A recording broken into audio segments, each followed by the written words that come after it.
Welcome, it's Indisputable. I'm your host, Richey, good to be with you. We got a lot on the agenda today.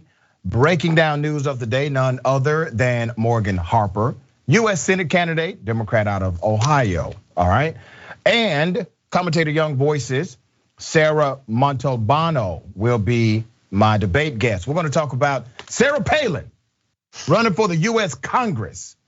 They have thawed out the ice queen for a time such as this. Should be interesting. Top story of the day, university professor. Remember the university professor that I talked about this week that pissed me off because I'm a fellow university professor? Well, Georgia State University, one of their professors decided to call the police on 2 students because those students were 2 minutes late. The teacher left the class, came back with the police. Ridiculous. We have an update to that story. That educator has been removed. Let me remind you of the commentary that went viral. Here it is. 2 black students had the police called on them today at Georgia State's perimeter campus in Newton County for being 2 minutes late to class. You heard me correctly, 2 minutes late to class, and they had the police called on them. When the professor then asked them to leave, Taylor responded and said, "We paid to be here." The professor, Carissa Gray, then responded, "Okay," and left the room. When she returned with 2 armed police officers. Ridiculous, right? I've been a professor since 2016. I've never called the police on any of my students. I do have students that are tardy. Let me let you in on a secret. I don't even mark them tardy, okay? They're adults, all right? I don't mark them tardy. Don't need to. If they get the information, they paid to be there. I look at education like this. You have paid to dine in a buffet, a good buffet, not a cheap kind, a high quality buffet. You get access because of that. If you choose to come and only get a few items off of that buffet, well, that's on you. It will reflect in your consumption. But if you decide to maximize it, take full advantage of it, you can do that as well. But you pay to be there. The business model of education is simple. Students pay for the school to provide a product, and the product is known as higher education. Now, obviously, this was an insane response. The students clearly said the truth. We pay to be here. That educator decided to leave the classroom, get the police, bring a gun to a situation which could have ended in significant disaster. And she thought this was appropriate. Well, according to students that I've spoken with on the campus of Georgia State University, and yes, I know students there. Yes, I know professors there. Many of them asked me not to do this segment. Obviously, I did not listen to them. But students there say that they do this all the time. That professors are calling campus police all the time. And I will say this about Georgia State University police. I live in Atlanta where the college is located. If you get pulled over by a GSU cop, they swear that they are the FBI, okay? It's ridiculous.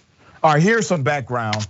Georgia State University professor has been removed from teaching classes on campus after she called school police last week on 2 students who arrived late to class, officials said Monday. Now, I see some of the commentary on social media about, well, why is it a big deal that campus security came? Georgia State University, they have an accredited police department. It is not campus security. It is actually the police, post certified, meaning they have arrest authority in the state of Georgia and they have weapons, okay? Guns and stuff. All right, one Twitter user said, it's one thing to be strict as a professor. It's an entirely different thing to be so quick to get the police involved. When you yourself are black and know how they can act toward black people. And there's another highlight, the professor is black as well, okay? The president of the college is a black male. I've heard great things about his leadership. In this case, the action was swift. So big ups to the leadership for making a decision quickly. There's more. Carissa Gray is the name of the professor, an associate English professor, will not teach any of her classes in person this semester on Georgia State's Newton County campus. The university's vice president for communications, Andrea Jones, told the AJC, Atlanta Journal-Constitution, on Monday, Professor Gray will teach one class virtually. She was removed from teaching the in-person classes so students could finish the semester with minimal disruption. The two students asked to stay in Gray's class last Wednesday after arriving a few minutes late. Professor Gray left the classroom and called campus police, who returned with her, university officials said. The two students met Monday with the university's interim provost and interim police chief, Jones said. The English department chair and a student life representative met with the class, Jones added. The discussions were productive, Jones said. Georgia State has more than 52,000 students, the largest enrollment of any college or university statewide. And out of that 52,000, a significant number of students are Black. In academia, we kind of joke with each other and we call Georgia State University a de facto HBCU. That's how many Black people attend the university, all right?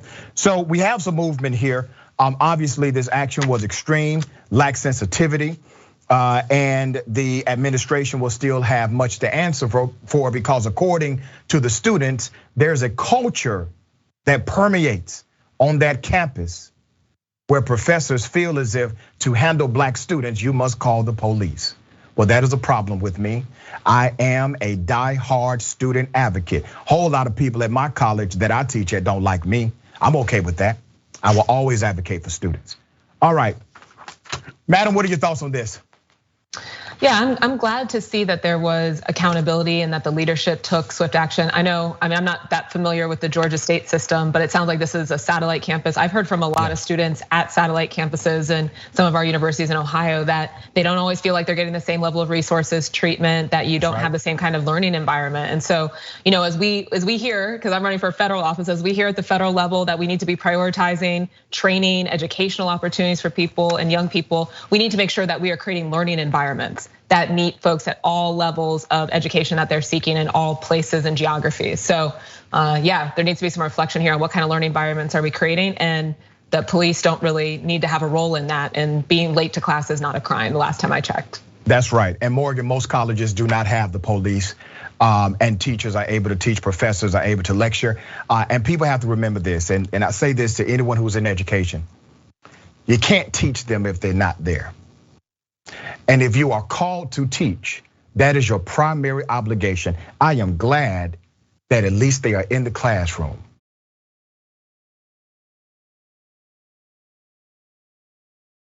Another story, you may have seen this. The cops shoot a Black man who was a hero. He disarmed the bad man, okay? He disarms the bad man, and cops come in and they shoot the good guy. Let's put up a picture of Mr. Quan Green. This is such a sad story. This is a man in California. He was at a California restaurant. He just disarmed a gunman after a scuffle. He was shot by the police while his back was turned. He was shot multiple times by a San Jose officer.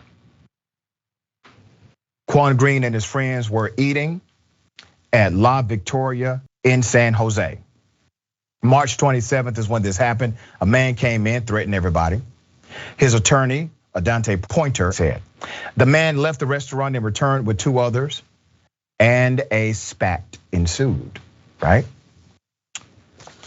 Let's put up a picture of the altercation, okay? Now you see, that's an altercation, right? One of the other men pulled out a gun, according to multiple reports. Green's attorney said his client was defending himself and tried to take the gun away during the incident. You see that clearly, all right? Green, who is a community football player, tried to shield everyone from further disaster and is hailing him a hero, okay? At one point, the clip fell out of the gun. The attorney said Green put the clip back in, but he never pointed it at anyone. So what you see here is a young man who sprang into action to defend himself and others and was backing away, creating space between he and the gunman who was trying to take the gun back from him, trying to de-escalate the situation. So let's show another picture. This is Green backing away. He's the hero. He's protected people. He has disarmed the bad guy. Green was backing out of the restaurant away from the fight when police, already about 800 feet away, responding to a homicide, opened fire on him, the 20-year-old. The 20-year-old was shot multiple times in the abdomen, the leg, and arm. The attorney said his client did not even know that the police were on the scene, and they plan to file a civil suit against the department. The police never gave any orders. Check this out, okay? The police never gave any orders until he got to the door. No one knew the police were outside. He was a peacemaker, Pointer said.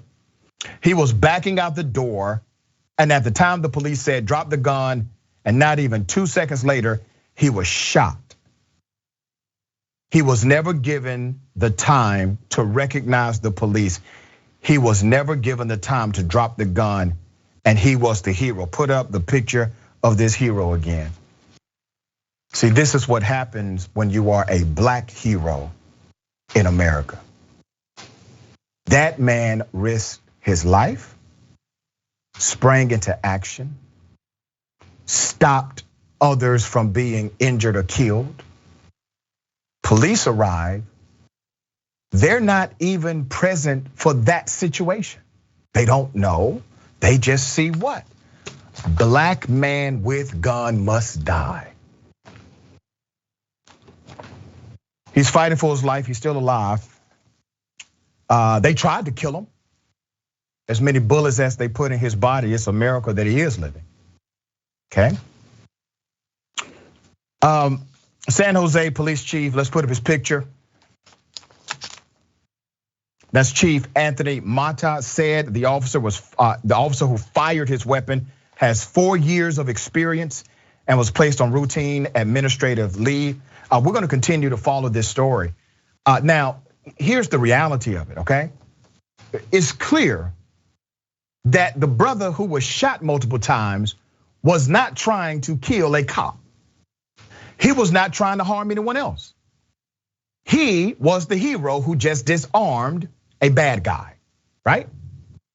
Which means everything in the narrative that says the cops decided to shoot first basically and ask questions never is true. Now here's what has to happen. Because if this doesn't happen, people will continue to distrust the police and generally not like the police. You see, there are bad actors in every profession. There are corrupt individuals in every industry. There are negligent people in every job. But when that happens, people get fired and arrested, okay? In this situation, there is no way in the hell you can tell me this cop should not be fired and arrested. It's called gross negligence, okay? Negligent murder, negligent homicide, involuntary manslaughter. I don't give a damn which one you use. You have a plethora of opportunity here to create the trust equity needed so that communities and cops can actually have a common sense conversation.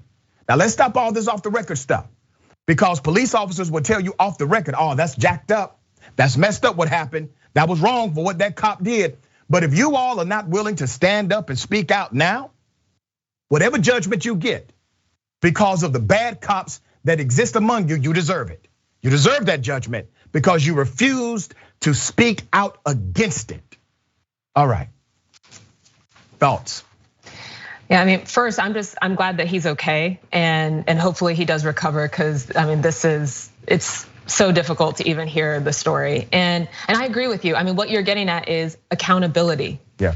When we make mistakes, we have accountability for our mistakes, and there shouldn't be anybody that's above that. And this is one of the things when we're talking about policy, because I'm always gonna try to take it to policy, ending qualified immunity, for example. This needs to be on the table when we're talking about really being honest and serious about what it's gonna take to make sure that we're restoring trust in this profession, in these institutions. And yeah, we need to be real. And I find, I agree with you. I think there are a lot of law enforcement officers that agree. Whether or not you're willing to then speak publicly about that, that's a different thing. But we need more people who are gonna put themselves out there so that we can get to a better future here where we're safe, where people are protected, where when you're doing the right thing, then you're not punished with bullets into you. I mean, this is ridiculous. That's right.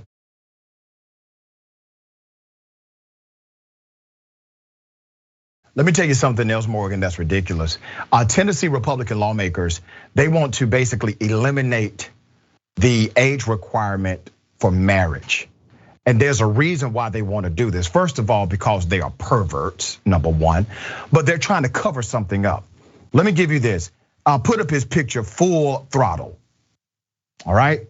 Tennessee Republicans have proposed a new bill to eliminate the age requirement for marriage and possibly open the door for a cover-up for a sexual child abuse incident. That guy that you're looking at, his name is Tom Leatherwood. Tom is a Republican out of Arlington, okay? Leatherwood said the law being considered would add a new marriage option for those in Tennessee. Yeah, it's called pedophilia marriage, right? You're right, lawmaker. It would add a new category.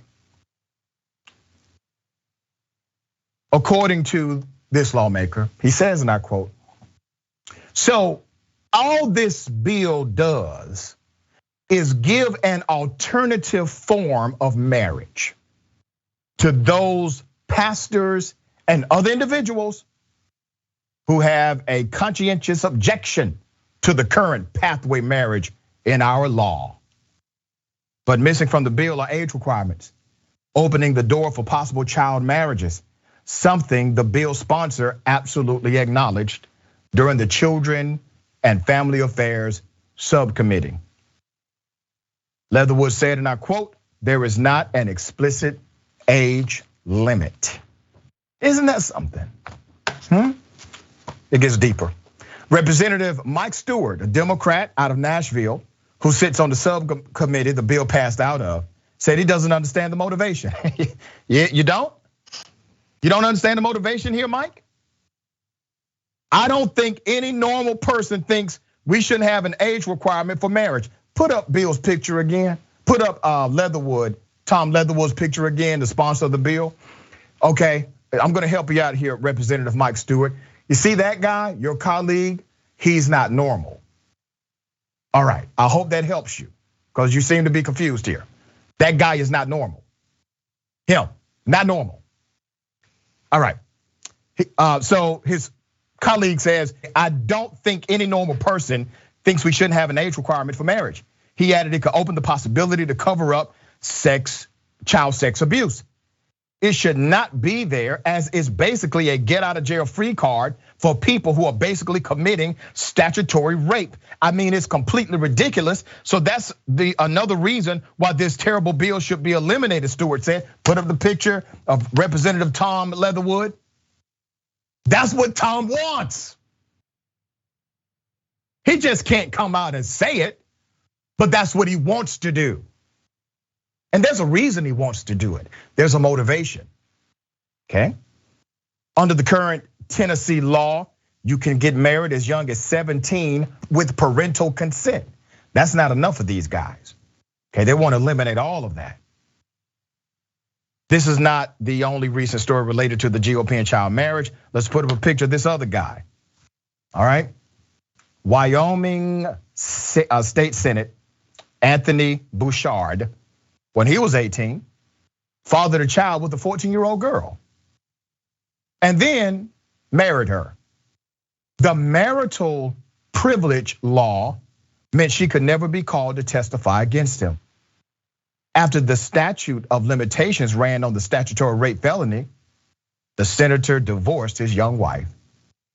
She would later commit suicide. He's currently running against Representative Liz Cheney. But these SOBs are so damn sick. That's sick, right? You and I can agree. A lot of conservatives will watch this when we post it on Facebook Watch and YouTube. Let's not politicize this, okay? These are sick ass people. And they're making laws to protect their sickness, their corruption, their deceit, their perversion. And if you support them, realize what you are supporting. Not just the red meat they throw in front of you. Dr. Fauci bad, Kyle Rittenhouse hero. No, that's not what you're supporting. Put up the picture of the senator again. You're supporting that guy who caused a child to kill herself, and you're supporting this clown who decided to propose a law to eliminate the age for marriage. Okay. All right, where's the outrage? Where's the outrage from the Republican leadership? Is it coming, Morgan?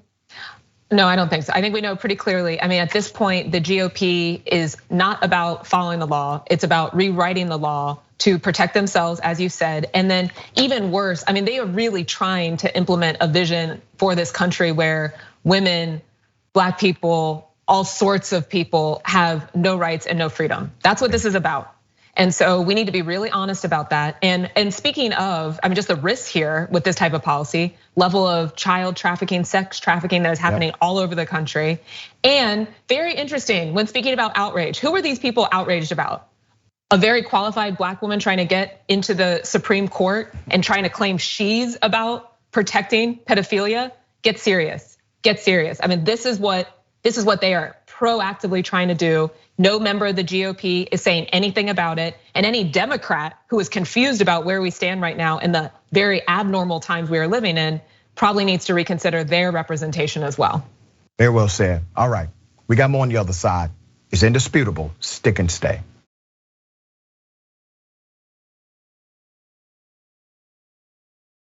Welcome back. We still got a lot of show left. Let me read some of these comments. Before I get to the comments, I got to remind everybody about my big homie, J.R. Jackson, the watch list.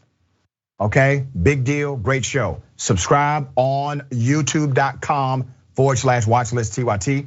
Follow and like on facebook.com/watchlisttYT. Watch live weekdays, 12 p.m. Eastern time, 9 a.m. Pacific time. Find out the stories you should be paying attention to in news, politics, culture, current events, sports, and more. Don't forget Canvas 2022, the midterm elections fast approaching. Mainstream media will not cover progressive voices the way they should because the TYT audience is strong. We can make a difference here, all right? So, help us, help the world. We've done it before. Let's keep doing it. Find out how to get involved at TYT.com/Canvas 2022. TYT.com/Canvas 2022. All right, we got a new series. TYT is excited to announce the partnership with the Institute on Race, Power, and Political Economy at the New School. A brand new lecture series is coming to TYT.com called Visions of a Post-Neoliberal Future, with expert leaders, policymakers, journalists, and activists as your professor. You'll learn how you can help build a future economic system that is inclusive, engaging, equal, and most importantly, progressive. Episodes 1 and 2 are already available and they're hot. TYT.com. Episode 3 will come out on Friday, okay? That's April 8th. I wish a Karen would. You wanna call the police on them for having a barbecue on a Sunday. I feel free! Back off! I'm gonna tell them there's an African-American man threatening my life. Minutes for a single sandwich, and I'm about to miss a flight. So I'd appreciate it if you could put a cap in your spec. Does it take that long to put egg and bread together?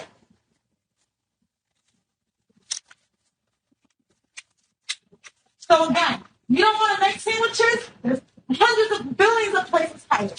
Find something you like to do. What the is giving it away and trying it out? I paid for it. That sounds even stupider. That was nice. Thank you. Let's put up this Karen's picture full mass, okay? The Karenicity in this one runs deep. Because of her actions, she's late for her flight, right? And she feels as if she can talk to this employee in a very negative and disrespectful tone, according to the narrative. Literally, that was the only person working at that time doing the best she can. But this Karen is a special kind of Karen. This is the kind of Karen who wants you to feel the pressure of her bad decisions. Ma'am, if you're running that damn late for your flight, why are you trying to get a ham and cheese sandwich anyway? Or whatever the hell you were ordering. You are making poor life decisions here, Karen, okay? You are already late, and in your lateness, you decide to get a sandwich. They have food at the airport. You even get served on the airplane. All right. Once again, we highlight these Karens at Indisputable because we are a mirror. We provide reflection as well as an opportunity at correction. We support those that work in the food industry, service industries, etc. We support you and let you know you have a chorus of supporters that are thankful for what you do every day. All right, Morgan, thoughts on this? As usual, I mean, what I find kind of funny about is like she's got the mask on, being careful about her health, but then it's just gonna spew just hate at this poor employee. It's like, woman, decide what are your priorities here? Are you actually trying to protect people? Or are you gonna try to be evil to people? Make a decision, okay? There you go. Very sad story, and there's a lot of opinion about this, okay? A young woman at an apartment gets evicted. There's an eviction notice. Police are coming in to evict her. She has a knife. She gets shot, all right? Here's the video.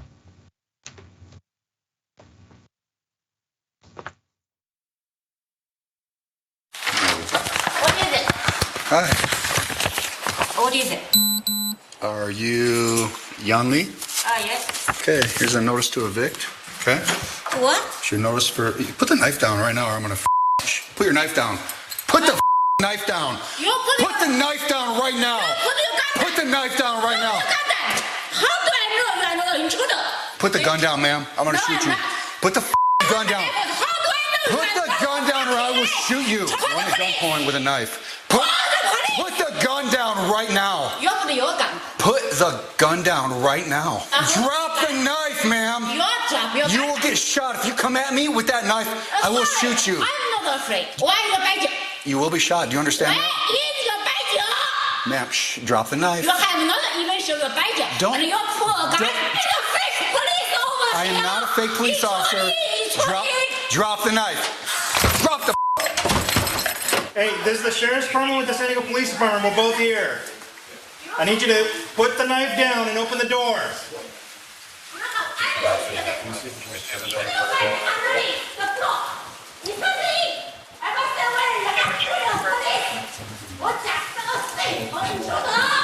We're not intruders, we're the police. Come on with your hands up.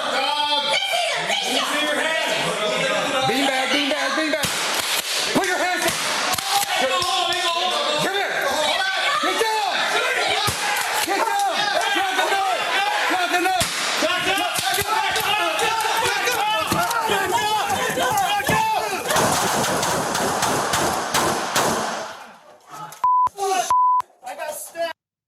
They killed her. She's dead, okay? This will be deemed a lawful shooting. But Dick Gregory said something to me really profound before he passed. He said, be careful to not simply believe what's legal is always what's right, okay? The woman's name is Yan Lee. We're not sure if she was going through a mental health crisis. We're not sure if she really believed that the officer was a fake officer. We do know the officer was in plain clothes when serving that notice to evict. Notice to evict, okay? Notice to evict. All right, let's put up one of the screenshots so you can clearly see. Okay. Sheriff officials on March 11th released this footage of deputies and a police officer shooting and killing a woman inside of a Little Italy condo complex after she stabbed a police officer during the service of an eviction notice, okay? The heavily edited video was released by the department to depict more of the March 3rd incident. What you're looking at is the still from the body camera footage of Officer Rogelio Medina of the moment he and 3 sheriff's deputies fatally shot the 47-year-old Yan Lee after she stabbed one of them. The less lethal rounds, beanbags officers were armed with when entering her condo, appeared to be ineffective. None of the videos released clearly show the stabbing, but after Lee is shot, an officer can be heard saying that he had in fact been stabbed, okay? Let's put up that picture, we have that one, there it is. Police also do not and will not identify the officer who was stabbed. They have refused to do so. He was, however, treated at UC San Diego Medical Center, according to the reporting released that same day. It's possible, based on the audio, that it was Deputy Jason Bunch, who was the first deputy on the scene who was stabbed. That's a possibility. We have not independently confirmed that. Police identified the 4 lawmen who opened fire as Sheriff Sergeant Daniel Nickel, deputies Javier Medina and David Williams, and police officer Rahilio Medina. Each has worked for their respective department between 13 to 29 years. And because the San Diego County Sheriff's Department removed images from their Facebook page and left one photo of a piece of chocolate cake, we present to you the Sheriff William D. Gore on the left and Chief David Neslet on the right, okay? Now, according to the San Diego Union Tribune, a civil rights attorney who viewed the footage said the shooting appeared to be lawful, which I agree, because the woman had attacked the officers and deputies, but questioned and criticized the actions of law enforcement personnel in the lead up to the shooting. Now, this is the point of context that's very important for all of us to analyze thoughtfully. According to police and sheriff's officials, while waiting on the backup personnel, deputies learned that the previous day, Yan Lee had threatened the complex manager and a maintenance worker with a knife. Neither sheriff's officials nor San Diego police responded to questions Friday about whether the condo complex personnel had reported the alleged knife threat earlier, nor whether law enforcement had sought a warrant or needed one to enter Lee's apartment. Los Angeles civil rights attorney John Carpenter told the Union Tribune, and I quote, "This is just a classic example of unnecessary escalation of a conflict resulting in a lawful shooting. The deputy's job was done. He's a process server. You serve the process, then you leave." Now, here's the point, and this is the ultimate point I'm making. That's why I brought emphasis to notice to evict. The officer who was present is a glorified delivery man. He was simply supposed to verify that the notice to evict was delivered. It is lawful to have a gun. It is lawful to answer your door with a knife. Follow me on this. Yes, she was upset. Yes, she was angry, but her actions were legal. You can open your door right now with a knife and gun in your hand. There is nothing against the law. He was there to serve a notice. Notice served. He can move on. He decided not to, okay? Carpenter also questioned whether the alleged threat against the complex employees the previous day was a lawful basis to enter the condo. Carpenter said the video showed him, a woman in crisis who was losing her home and who was being aggravated by the situation unnecessarily by law enforcement. All right, she's the 4th person shot, 3 of them fatally by police deputies this year in that San Diego area. Sad story all the way around here, but we have to be thoughtful about our analysis, okay? Morgan, what are your thoughts on it? Yeah, really, really sad story. And process is another word that comes to mind for sure, because what's the process and what's the obligation to de-escalate? Yeah. This was an extremely, as you've already pointed out, Dr. Richey, extremely low stakes situation, delivering a notice to evict, and to have it end in the loss of life and someone else being in the hospital is just unnecessary. And clearly there are other resources that we could have at our disposal. So in addition to de-escalating, also looking at if we could bring in mental health, first responders. I mean, this is why these types of resources are so important, to be able to manage low stakes situations like eviction processes, to make sure that it's getting people in a better spot, not just creating violence. Well said. And I wonder what were they going to charge her with? She answered the door with a knife and gun. I mean, what's the charge there, right? Okay, we got more on the other side. It's indisputable. Stick and stay.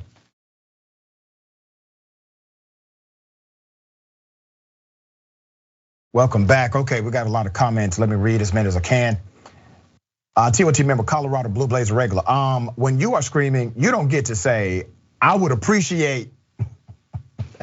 That's right. You know, back in my heyday, I would have made that sandwich in the back of the store, right? All kind of extra juices and sauces. I'm sorry, that's horrible. All right. Next TYT reporter. He's very lucky he didn't kill one of his fellow officers. You're right, right? A taser couldn't have accomplished subduing her, question mark.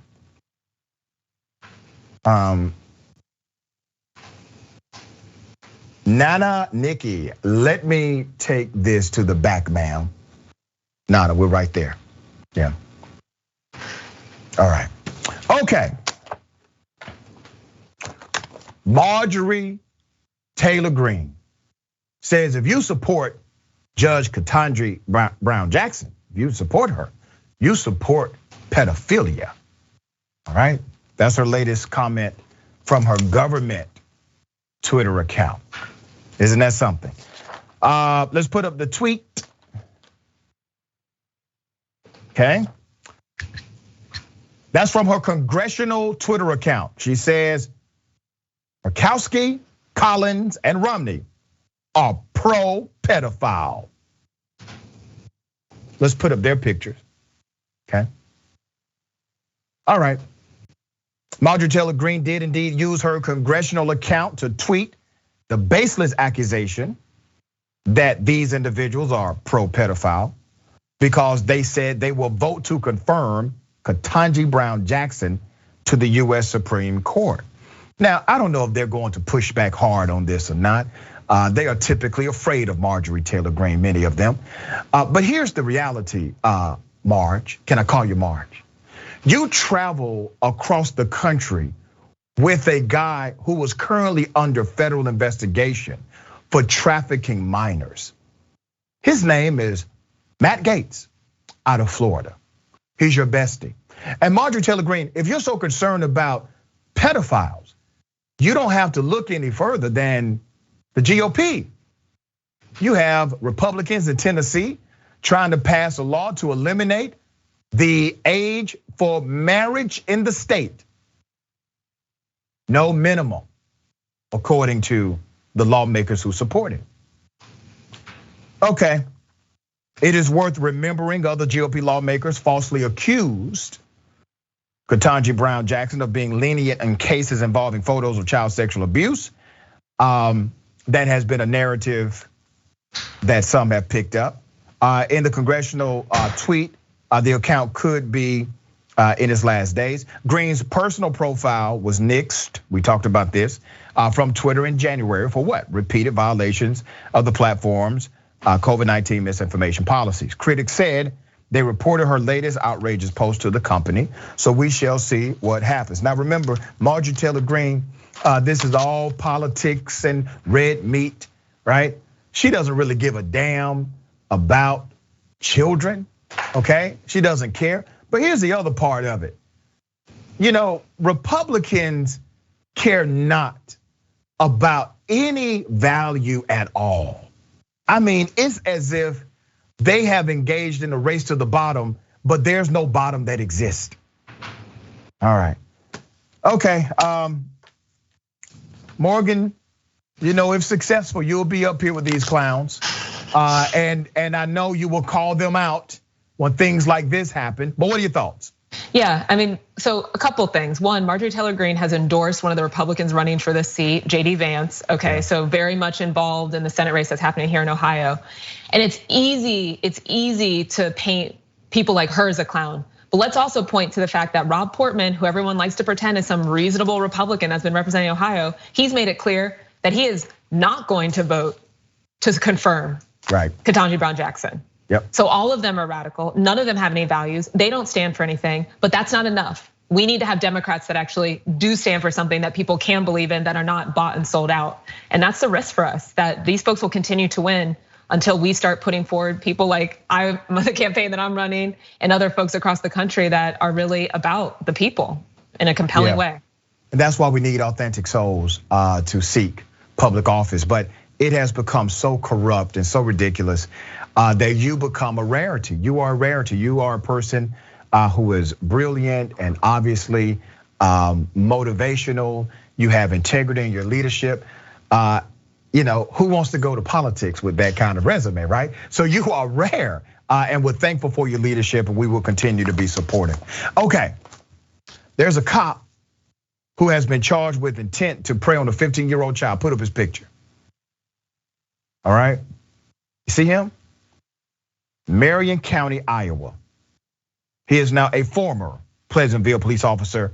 He pleaded guilty to assault with intent to commit sexual abuse of a 15-year-old child. He is Alec Veach, all right?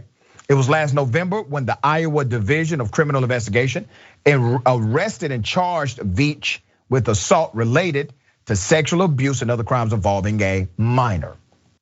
Court documents revealed one of the two incidents where Veach is accused of sexually abusing a 15-year-old at his home and cutting the victim's thigh.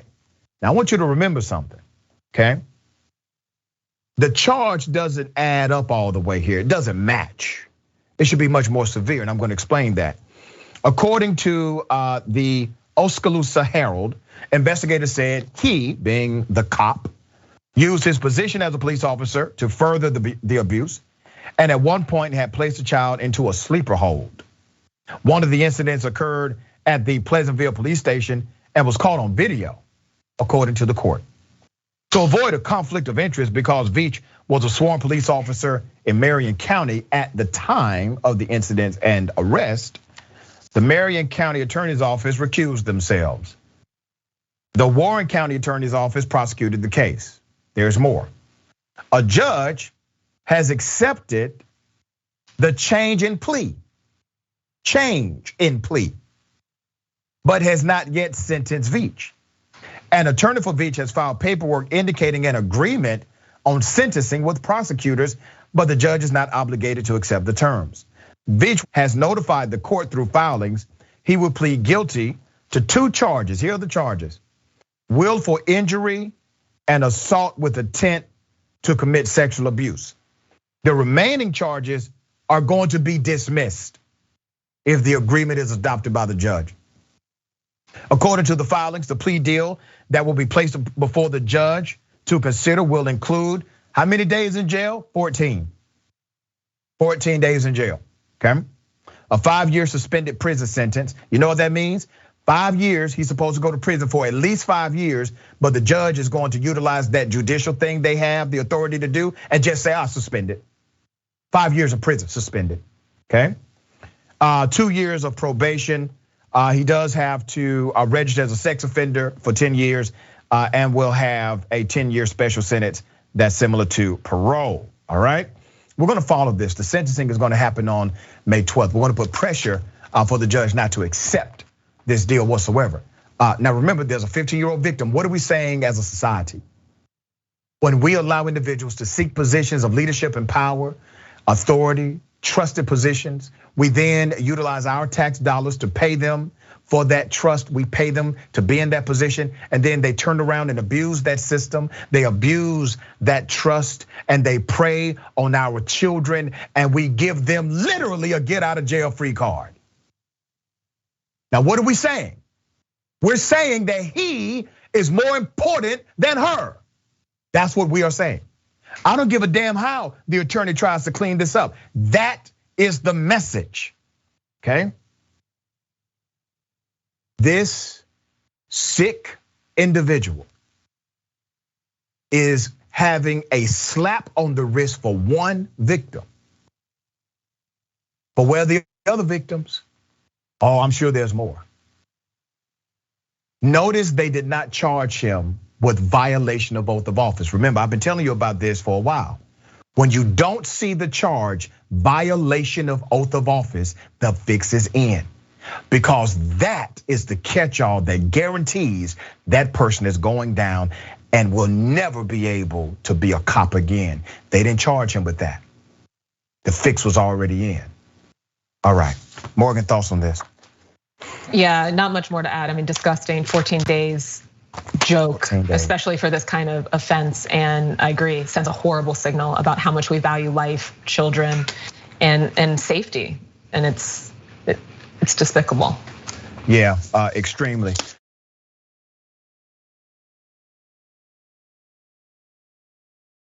I got a question for everybody. What in the red state hell? You can take a gun, shoot somebody in the face. It's not hard.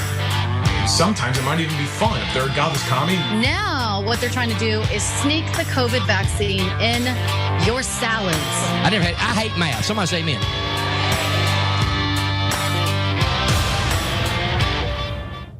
The election, I believe, was stolen.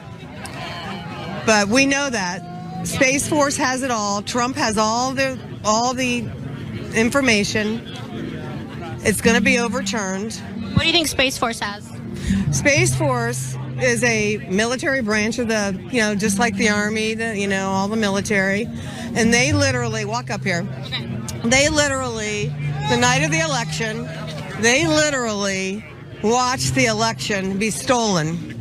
They know, they watermarked the ballots. They know exactly what happened with every ballot. They know what fake ballots, all right? They knew the election switches. They know what countries were involved. They know they followed the money. They know what every politician that's been paid off. They know there was 269,000 sealed indictments, but I think it might even be up to 500,000 sealed indictments. And I believe that we're going to have an emergency broadcast and the military is going to come in with martial law. And we are going to be shown 8 hours on, 8 hours off of videos for 7 days, the world. And they're going to be showing us taped tribunals, taped confessions. And the world is going to be awakened to what's really going on with the deep state. Oh, I'm sorry. I'm writing this down. This script is going to be awesome for the new Star Wars. Did you hear the detail in that? I know, listen, obviously, she's the reason I advocate for options in mental health services, obviously. Here's the reality though. That's a creative conspiracy theory. The detail, I mean, it went from what, 200 and some thousand sealed indictments to 500,000? Who has that kind of detail these days? People are lazy in their conspiracy theories. I mean, look at QAnon, no imagination whatsoever, all right? But this woman, significant detail in the theory. All right. Morgan, I mean, hell, some of it may be true. So you're never gonna believe that. You are never gonna believe this, but that woman worked with my press secretary at her job. Yeah, yeah, Morgan, I'm dead serious. I'm about to go, I'm leaving. I'm leaving the show. So people probably say, oh, she must be from some small town somewhere in Ohio. No, Franklin County, Columbus, okay? One of the places that sent the most people to January 6th. This is what we're up against. It's gonna take a movement to turn Ohio around. Movement. Morgan. Can you believe that? Morgan, give me your campaign website right now. MorganHarper.org. I'm about to max out. Say it one more time for me. MorganHarper.org. We need you, 4 weeks to go. Really, that's Columbus. If that's Columbus, imagine when you get outside of Central Ohio. Wow, all right. Always a pleasure having you on Indisputable. Thank you so much. Thank you. Tell people how they can follow you, check out your great work. MH4OH on all social platforms, MorganHarper.org. Like I said, 4 weeks to go. May 3rd is our election, so we need you now. All right, 4 weeks, let's get it. Thank you so much.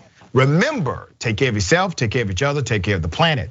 Remember, the truth is always indisputable.